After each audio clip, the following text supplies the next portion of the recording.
ईश्वर की सत्ता में प्रमाण क्या है, ये पूछते हैं लोग। और ईश्वर को सर्वव्यापी मानने के बाद भी उससे डरते नहीं हैं। अगर ईश्वर सर्वव्यापी है तो आपके बुरे कर्मों को भी देख रहा है, और देख रहा है तो उसका दंड निश्चित हो जाएगा। लेकिन ऐसे भी लोग हैं जो ईश्वर को साध्य नहीं बल्कि साधन बनाए हुए हैं। ईश्वर साध्य है, साधन नहीं। ईश्वर को साधन बनाना ईश्वर का अपमान। लेकिन ये हो रहा। ईश्वर सत्ता में प्रमाण क्या है, तो हमने बताया ही था कि रमण महर्षि के पास कोई एक प्रोफेसर गए और वो भी अपना पढ़ लिख करके आए थे। तो आजकल तो जो नए विद्यालय बने हैं वो नास्तिकता की फैक्ट्री, माने जैसे कोई भी लोहा भट्टी में डाल दीजिए तो गल करके और सांचे में जा करके नया निकल आता है, वैसे ही कोई भी बच्चा आज की शिक्षा पद्धति में डाल दो तो वो नास्तिक बन करके निकल के चला आता है। इसलिए भारत में सबसे पहले शिक्षा पद्धति को सही करना पड़ेगा। भारत को भारत की तरह से देखने की दृष्टि विकसित करना पड़ेगा, वो नहीं है। तो रमण महर्षि के पास गए और कहा, महाराज मैं ईश्वर के बारे में थोड़ी चर्चा करना चाहता हूं। कहा हाँ करिए। कहा ईश्वर है, यही प्रश्न पूछा। उन्होंने कहा भाई ईश्वर क्यों नहीं, तुमको शंका कैसे हो?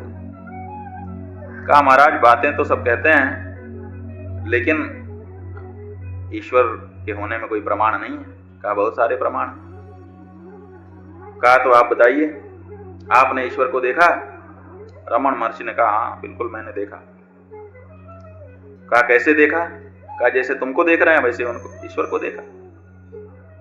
कहा तो आपकी तो बातचीत भी हुई होगी, हमसे तो बातचीत आपकी हो रही है। उन्होंने कहा रोज ही होती है, हुई होगी क्या, रोज हमारी बात होती ही रहती है। कहा तो महाराज तो फिर हमको भी दिखा दीजिए, हमको भी ईश्वर से मिला दीजिए। उसने सोचा कि अब हमने फंसाया इनको। रमण महर्षि ने कहा ठीक है, हम ईश्वर से पूछेंगे कि वो आपसे मिलना चाहता है कि नहीं मिलना चाहता। आप आइए कल। तो कल फिर वो प्रोफेसर साहब समय पे पहुंच गए। महाराज ईश्वर ने क्या कहा, वो मिलना चाहता है कि नहीं? कहा ईश्वर ने इनकार तो नहीं किया कि हम नहीं मिलना चाहते, लेकिन ये जरूर पूछा कि कौन है, किससे मिलने के लिए कह रहे हो। तो आपका परिचय जानना चाहते हैं ईश्वर, आप कौन है? क्योंकि किसी से तभी मिलने के लिए निश्चय किया जाता है जब उसको जानते हो। अपरिचित से मिलने का कोई मतलब नहीं होता है, परिचित से ही मिला जाता है। तो आपका परिचय। कहा ठीक है, अपना कार्ड निकाल करके विजिटिंग कार्ड दे दिया। कहा ये दे दीजिए। रमण महर्षि ने कहा कि ये तो आपका नाम और आपका पद है, आप कौन हैं? आपका पद तो आपका है, जो जिसका होता है वो नहीं होता। माने जैसे हमारी किताब, तो किताब हमारी है, किताब से हमारा संबंध है, इसका मतलब है कि हम किताब नहीं। हमारी छड़ी, हमारा जूता, हमारा घर, हमारा मकान, हमारी दुकान, ये जितने हमारे हैं, हमारा भाई, हमारी माँ, हमारे पिता, जो कुछ भी हमारा देश, हमारा धर्म, जो कुछ भी हमारा है वो हमारा तो है, लेकिन हम नहीं हैं, हम उससे अलग हैं। इसलिए ये तो आपका नाम है और ये तो आपका पद है, आप कौन?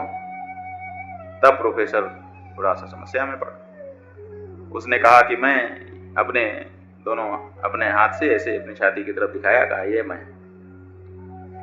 कहा ये तो आपकी छाती है, आप कौन? ये आपका सिर है, ये आपकी आंख है, ये आपकी नाक है, ये आपके मुंह है, ये आपके पैर हैं, ये आपके हैं। जैसे आपका मकान दुकान, वैसे आपकी नाक और कान। तो आपके नाक और कान हैं, आप कौन हैं? जिसका जो होता है वो नहीं होता।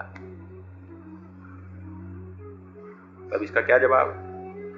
अंत में उस प्रोफेसर को कहना पड़ा कि ये जो पूरा शरीर है, इसके अंदर जो व्याप्त चेतना है वो मैं हूं। कहा ठीक है, अब ये बताओ कि ये जो चेतना है वो कहाँ है? किस जगह पे है, यहाँ है कि यहाँ है कि यहाँ है कि यहाँ है? तो बताया कि ये तो पूरे शरीर में जहां भी कहें वहीं है। मतलब क्या हुआ? माने जो ईश्वर है, यत पिंडे तद ब्रह्मांड, ये सिद्धांत है कि जो पिंड में है वही ब्रह्मांड में। तो जैसे हमारे पिंड में हम हैं, लेकिन हम किसी को कभी दिखाई नहीं देते। हमको देखा है, हमारे शरीर को देखा है आप लोगों ने, हमारे कपड़ों को, हमारे दंड को, छड़ी को, कमंडल को देखा है। हमको कोई देख सकता है या आपको हम देख सकते हैं? आपका अनुमान केवल कर सकते हैं कि ये हाथ चल रहा है, ये आंखें पलक झपक रही हैं, ये आ रहे हैं, जा रहे हैं, खा रहे हैं, पी रहे हैं, इसका मतलब इसके अंदर चेतना है। लेकिन उस चेतना को निश्चेतन की क्रियाओं से, निश्चेतन को क्रियामय कर देने से चेतना का अनुमान होता है, अन्यथा दिखाई देती? तो आप ही जब नहीं दिखाई देते हो, तो जो स्वयं नहीं दिखाई देता वो किसी दूसरे को देखने की बात करे, ये कैसी बात है? जब हम स्वयं दिखाई नहीं देते तो हम कहते हैं कि ईश्वर क्यों नहीं दिखाई देता? ईश्वर जैसे आपके शरीर में चेतना सर्वत्र व्याप्त है, किसी एक जगह पर आप नहीं कह सकते, उसी तरह से इस ब्रह्मांड में, ये ब्रह्मांड विराट पुरुष का शरीर है, उसमें उसकी चेतना सर्वत्र व्याप्त है। इसीलिए ईश्वर जो है वो है, नहीं है ऐसी बात नहीं। ये जो यत पिंडे तत् ब्रह्मांडे का सिद्धांत है, इस सिद्धांत को अगर ठीक से समझ लिया तो समझ में आ जाता है, जैसे शरीर के अंदर जीवात्मा पूरे शरीर में व्याप्त है, उसी तरह से ब्रह्मांड में परमात्मा पूरे ब्रह्मांड में व्याप्त है। ये जो आत्मा के साथ जीव और परम शब्द लगा हुआ है, उसको अगर हटा दें भागत्याग लक्षणा से, तो परम आत्मा में से परम हटा दीजिए और जीव आत्मा में से जीव हटा दीजिए, क्या बचा? वहां भी आत्मा बचा, यहां भी आत्मा बचा। तो जीव ब्रह्म ऐक्य ऐसे बन जाता है भागत त्याग लक्षणा से, कुछ त्याग और कुछ भाग। तो यही अद्वैत है कि जो तत्वम पदार्थ है उनमें से तत्ता और त्वंता निकाल दिया जाए तो क्या बचता है? अस्तित्व मात्र बचता है, उसी का नाम है अद्वैत। तो इसलिए ईश्वर जो है वो है कि नहीं है? है, क्योंकि आप हैं। आपका होना ही ईश्वर के होने में प्रमाण है। आप हैं कि नहीं हैं? कहते हैं हम तो हैं, लेकिन केवल दिखाई न देने के कारण अगर आप ये कह दें कि हम नहीं हैं तो ये नहीं, क्योंकि आप भी नहीं दिखाई देते, ईश्वर भी दिखाई नहीं देता। तो केवल दिखाई न देने के कारण किसी का अभाव नहीं कहा जा सकता। न्याय सिद्धांत है ये। न्याय में कहते हैं कि जो वस्तु अनुमान से हमको प्रतीत होती है, अनुमीय मानस्य प्रत्यक्षः अनुपलब्धि ही अभाव हेतु नानुमीय मानस्य प्रत्यक्षः अनुपलब्धि अभाव हेतु। ये न्याय का सिद्धांत।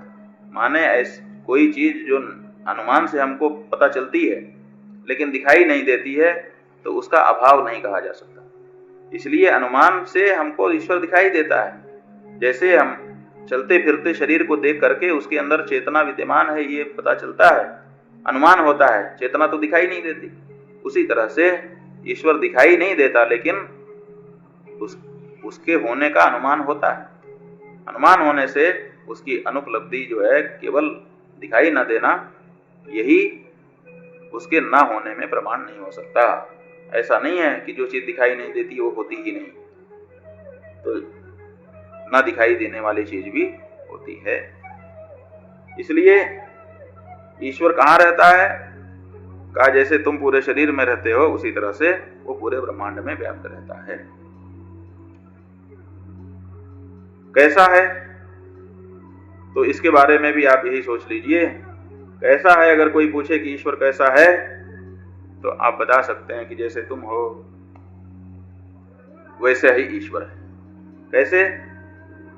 क्योंकि आपके अंदर क्या विशेषता है कि शरीर की दृष्टि से देखें तो आपका शरीर जड़ है और आत्मा की दृष्टि से देखें तो चेतन है।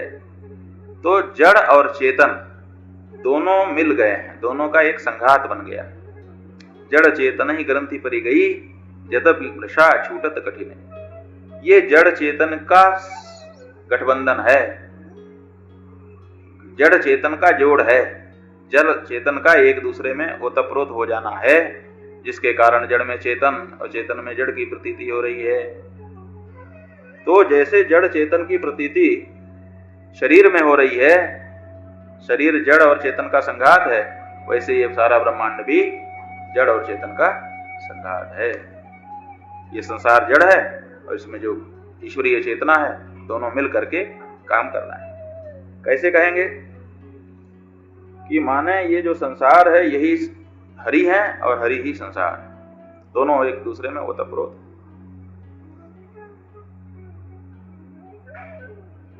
ईश्वर का रंग रूप क्या है? का जो तुम्हारा रंग रूप है वही ईश्वर का रंग रूप है। आप भी पुरुष हैं और वो भी विराट पुरुष है। और ईश्वर संघार निराकार है कि साकार है? अगर ये प्रश्न आपके मन में आता है तो समझिए कि तुम साकार हो कि निराकार हो। पहले अपने बारे में विचार करो, आप साकार हैं कि निराकार हैं, इस बारे में विचार करिए। अगर आप कहते हैं कि मैं साकार हूं, तो फिर साकार तो आप रहते हैं जब प्राण निकल जाता है, फिर आपका नाम खत्म क्यों हो जाता है, आपका काम खत्म क्यों हो जाता है? आकार तो खत्म नहीं होता। और अगर आप कहें कि निराकार है तो भी नहीं बनता, क्योंकि निराकार तो दिखाई नहीं देता। ऐसी स्थिति में कहना होगा कि मैं निराकार भी हूं और साकार भी, साकार भी हूं और निराकार भी हूं। तो जैसे आप उभय का संघात हैं, वैसे ही ईश्वर भी निराकार भी है और साकार भी है, दोनों का संघात है। क्यों? क्योंकि यही सिद्धांत है। जीव जो है वो अल्प शक्ति वाला है, इसलिए एक शरीर धारण करने तक उसकी क्षमता है, कई शरीर धारण करना उसके वश में नहीं। जैसे जो बीज संकर बीज है, वो जब बोया जाएगा तो एक फसल उगाता है, एक फसल के बाद अगर उसी के उगे फसल बीज को फिर से बोया जाए तो उससे अनाज नहीं निकलेगा, क्योंकि उसके अंदर उतनी क्षमता नहीं। वो केवल एक बार के लिए क्षमता है, कई बार के लिए नहीं। आजकल यूज एंड थ्रो है ना, एक बार का उपयोग है। आपने सिरिंज खरीदी, पहले सिरिंज खरीद करके उसी को जिंदगी भर डॉक्टर स्टरलाइज कर करके लगाता रहता था। अब है यूज थ्रो, एक बार यूज किया उसके बाद वो काम की नहीं है। तो एक शरीर धारण करने तक की क्षमता जीव में है, और परमात्मा में किसी भी समय कोई भी कितना भी शरीर धारण कर ले, बस क्षमता का कम बेसी होना है। बाकी सिद्धांत वही लागू है दोनों में, यत् पिंडे तत् ब्रह्मांडे। इसीलिए अगर तुम अपनी क्षमता बढ़ाना चाहते हो तो साधना करके अपनी क्षमता बढ़ा भी सकते हो, क्योंकि सिद्धांत वही काम कर रहा है। इसीलिए जो योगी योगाभ्यास के द्वारा यम नियम आसन प्राणायाम प्रत्याहार धारणा ध्यान समाधि आदि क्रम से अपने चित्त का लय करते हैं, वो अष्ट सिद्धियों को प्राप्त कर लेते हैं। तो अष्ट सिद्धि आपको भी हो सकती है, आप भी कायव्यूह कर सकते हैं, एक साथ कई शरीर धारण कर सकते हैं, एक शरीर को छोड़ करके दूसरे शरीर में प्रवेश कर सकते हैं, अपने शरीर को बहुत बड़ा, अपने शरीर को बहुत छोटा बना सकते हैं। ये सब जो ईश्वरीय गुण हैं वो आप में भी आ सकते हैं। क्यों? क्योंकि सिद्धांततः जो वो है वही आप हैं, दोनों में कोई भेद नहीं है। यत् पिंडे तत् ब्रह्मांडे। इसीलिए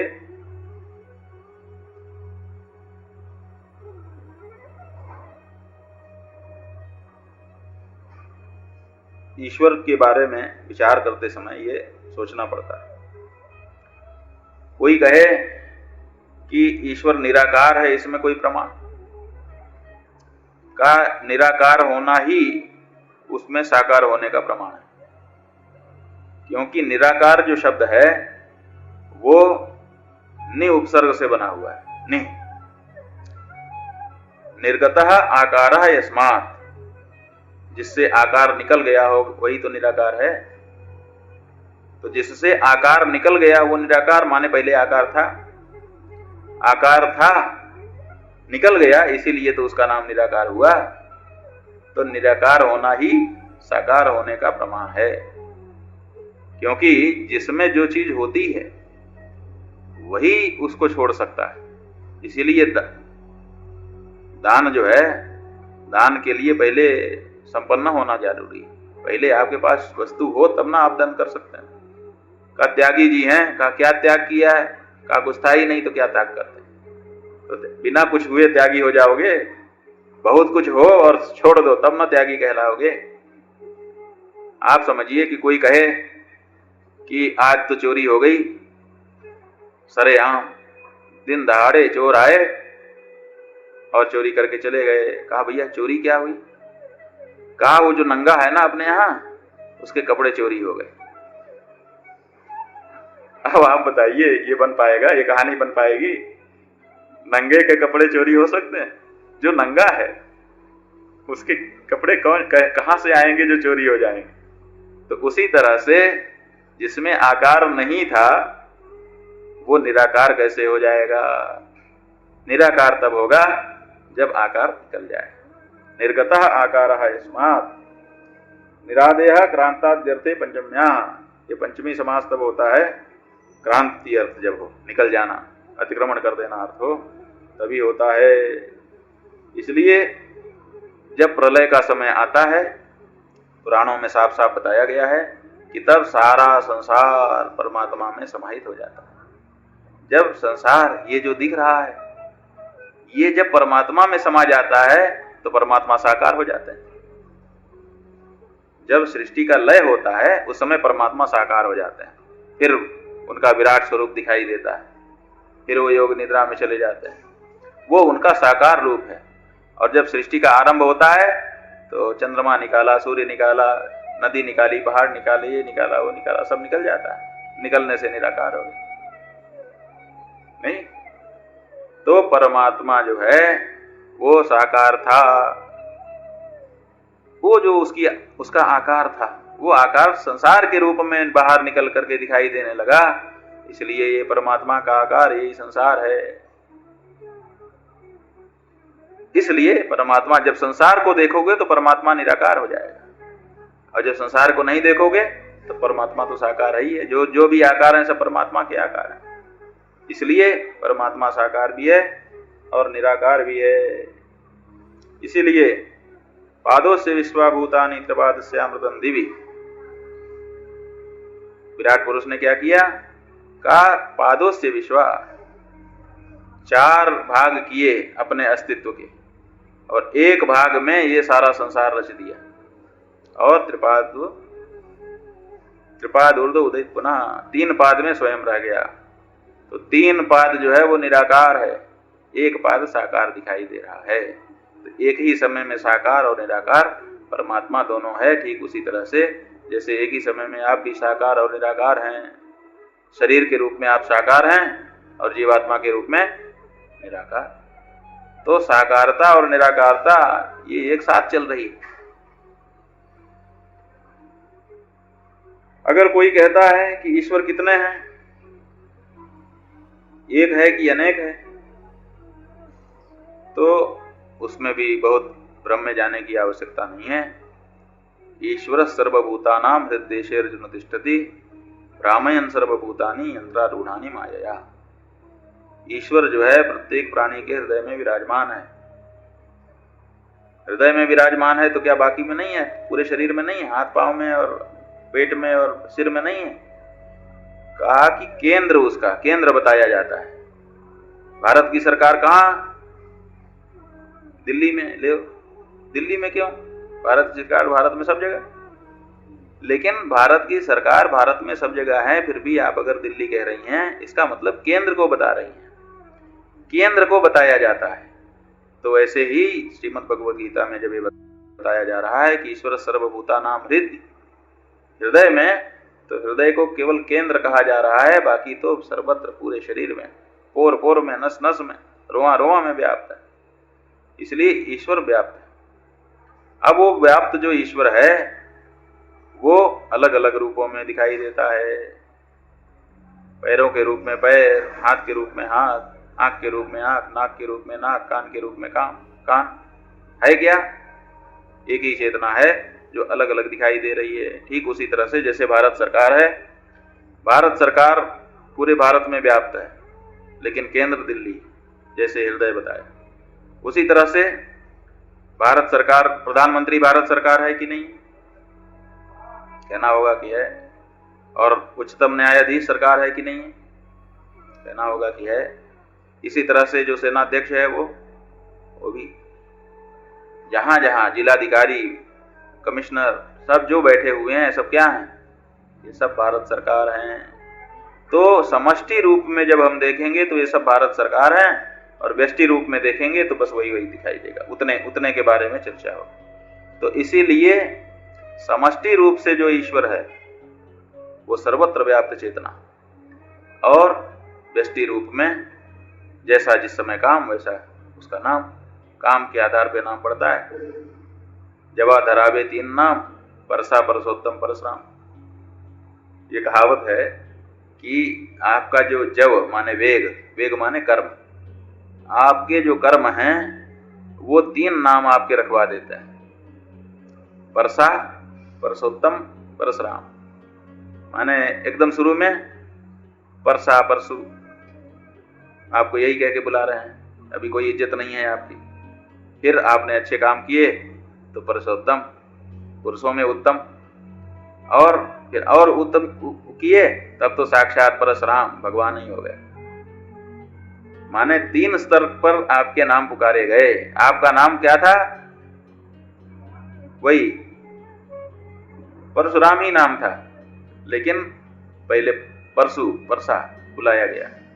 जब आप थोड़ा और ऊंचे तो उत्तम पुरुष, पुरुषोत्तम, और अंत में परशुराम, साक्षात भगवान का अवतार। तो क्यों? क्योंकि जवा आपके कर्म जैसे, तो जिसके जैसे कर्म होते हैं, काम वैसा नाम।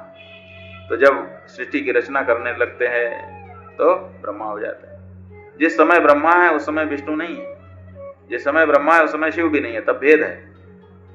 और ब्रह्मा पालन करना होता है तो विष्णु हो जाते हैं, संहार करना होता है तो शिव हो जाते हैं। लेकिन जिस समय जो होते हैं वही करते हैं। तो जिस समय आपको जो भूमिका दी जाती है उस समय आप उसी भूमिका का निर्वहन करते हैं।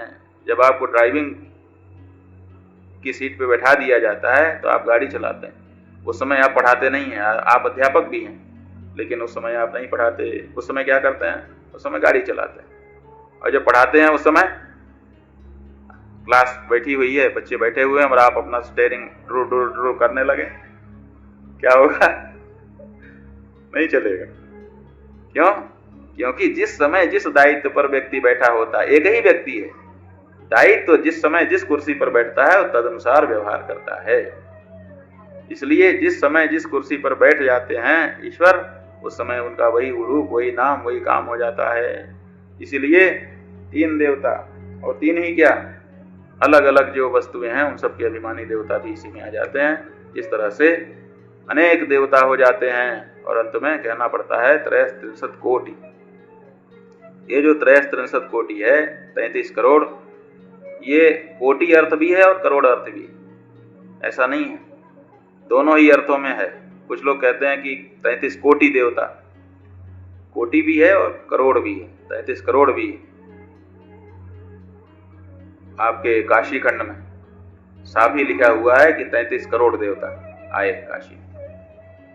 करोड़ शब्द वहां लिखा हुआ है, कोटि का अर्थ करोड़, गिनती के रूप में लिखा हुआ है। तो इसका मतलब क्या है? इसका मतलब यह है कि एक ही शक्ति अनेक रूपों में दिखाई देती है। जिस समय जिस तरह का कार्य करती है उस समय उसी तरह का नाम, उसी तरह का रूप उसका हो जाता है। इस तरह से जो ईश्वर है उसका ऐश्वर्य यही है कि अनेक रूप धारण करके वो हमारे योगक्षेम को वहन कर रहा है। इसलिए भगवान क्या है? सुरेश्वर, सुरेश्वर। वक्त तो 7 बज रहा है, आज यहीं पे हम लोग विराम ले रहे हैं। ईश्वर के बारे में और चर्चा करनी पड़ेगी और घबराने की जरूरत नहीं है, क्योंकि ईश्वर के बारे में अभी बहुत कुछ जानना है। ईश्वर के अनेक अर्थ हैं, ईश्वर शब्द के उन अर्थों को जानना है और साथ ही साथ अलग अलग जो दर्शन हैं उन अलग अलग दर्शनों में ईश्वर का क्या स्वरूप है। योग दर्शन वाले ईश्वर को किस रूप में देखते हैं, सांख्य दर्शन वाले इसी तरह से दूसरे दर्शन, नास्तिक दर्शन, आस्तिक दर्शन, ये सब ने ईश्वर के बारे में विचार किया है। जीव, जगत और ईश्वर, ये 3 ऐसे शब्द हैं जिनके बारे में सारा दर्शन सिमटा हुआ है। इन्हीं तीनों के बारे में चर्चा करते करते दर्शन यहीं से बनता है, जीव, जगत और ईश्वर। जीव हम हैं, जगत ये जो दिखाई दे रहा है, और एक और की बात है जो दिखाई तो नहीं देता है लेकिन उसका अपलाप नहीं किया जा सकता, ना होकर के भी जो है। तो जीव, जगत ये तो साफ साफ है, हम जीव और ये जगत, आप जगत, ये जगत। तो जीव और जगत तो साफ है, कुछ हमको भी साफ है, आपको। ये ईश्वर के बारे में, क्योंकि दिखता तो है नहीं, ना तो आंख से दिखाई देता, ना तो कान से सुनाई देता, ना तो नाक से सूंघ पाते कि ईश्वर ऐसे पता चल जाए, और ना ही जीव से स्वाद ले पाते, ना तो त्वचा से छू पाते। जब ये जो प्रत्यक्ष ज्ञान करने की इंद्रियां हैं, इनसे काम नहीं चलता, जब प्रत्यक्ष प्रमाण नहीं रह जाता, तब अनुमान, उपमान, शब्द और दूसरे प्रमाण आते हैं। तो प्रत्यक्ष मेके चारवाक केवल प्रत्यक्ष को प्रमाण मानते हैं, लेकिन प्रत्यक्ष के से सब चीजों का ज्ञान नहीं हो सकता, इसलिए दूसरे प्रमाण भी आते हैं। तो जिसका प्रत्यक्ष नहीं होता उसका किसी अन्य प्रमाण से विचार करना पड़ता है। इसलिए ईश्वर के संदर्भ में इस तरह के विचार बहुत सारे किए गए हैं। विस्तार तो इतना है कि 1 साल 2 साल भी इस पे चर्चा होती रहे तो कम है, लेकिन हम लोग तो पूरे समुद्र में हर जगह गोता नहीं लगा सकते। किसी एक किनारे पे 2 डुबकी लगाए, उसी को समझेंगे कि हमने गोता समुद्र में लगा लिया और हमने समुद्र में नहा लिया। तो ईश्वर शब्द के बारे में और चर्चा करेंगे। किसी के मन में ईश्वर के बारे में अगर कोई शंका है तो उसको भी लिख के भेजिए, क्योंकि इस संदर्भ में अच्छे से चर्चा करनी चाहिए। ईश्वर के संदर्भ में जो भ्रम है, जो मन में शंका बनी हुई है, उसको बिल्कुल साफ कर लेना चाहिए, यही मौका है। और यहाँ सुरेश्वरम, निधीश्वरम, गजेश्वरम, गुणेश्वरम, महेश्वरम, ये ईश्वर ही ईश्वर बार बार कह रहे हैं। भगवान शंकराचार्य जी क्या चाहते हैं? ऐसे शब्द एक साथ क्यों रख दिए? वो तो शब्द के पंडित थे, वो चाहते तो पुनरुक्ति न करते, लेकिन यहाँ बार बार पुनरुक्ति कर रहे हैं। तो ये पुनरुक्ति दोष नहीं है, बल्कि ये गुण हो गया। क्यों? बता रहे हैं कि ईश्वर के बारे में ठीक से विचार करो।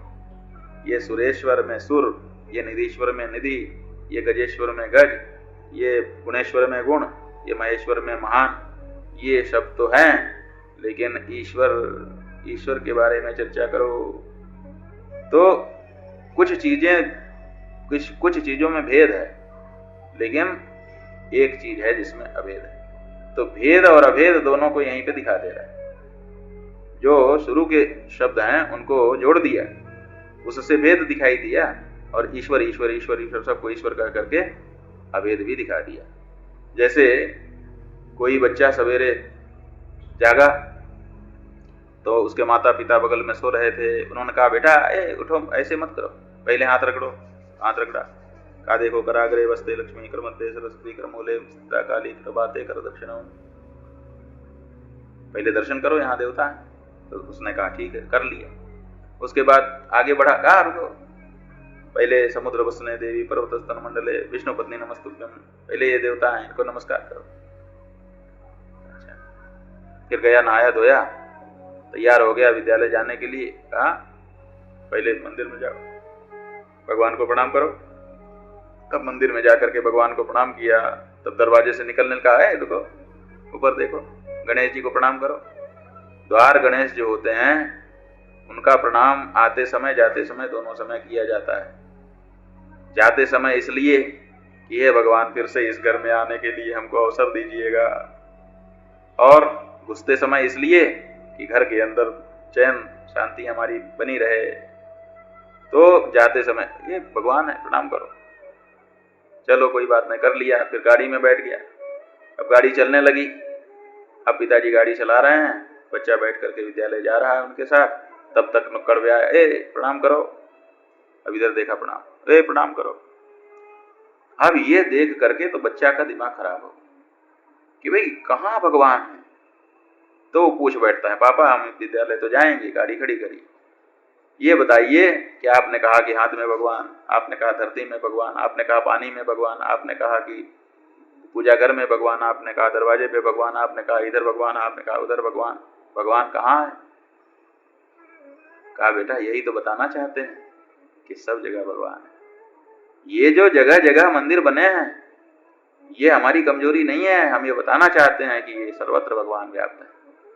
इसलिए जहां देखो वहीं मंदिर, जहां देखोगे वहीं भगवान दिखाई देगा तुमको, क्योंकि भगवान तो सर्वव्यापक है ना। हम वो वाले नहीं है कि भगवान तो सर्वव्यापक है लेकिन मूर्ति में नहीं है। अपने हाथ से चाकू लेके अपनी जीभ नहीं काटते। आप अपनी जीभ काट लीजिए कि सब जगह भगवान है लेकिन मूर्ति में नहीं है। अरे सब जगह है तो मूर्ति में भी है। तो ये जो गलत धारणा है, इस धारणा को भी निकालना चाहिए, सही से समझना चाहिए। किसी के मन में कोई सवाल हो तो उसको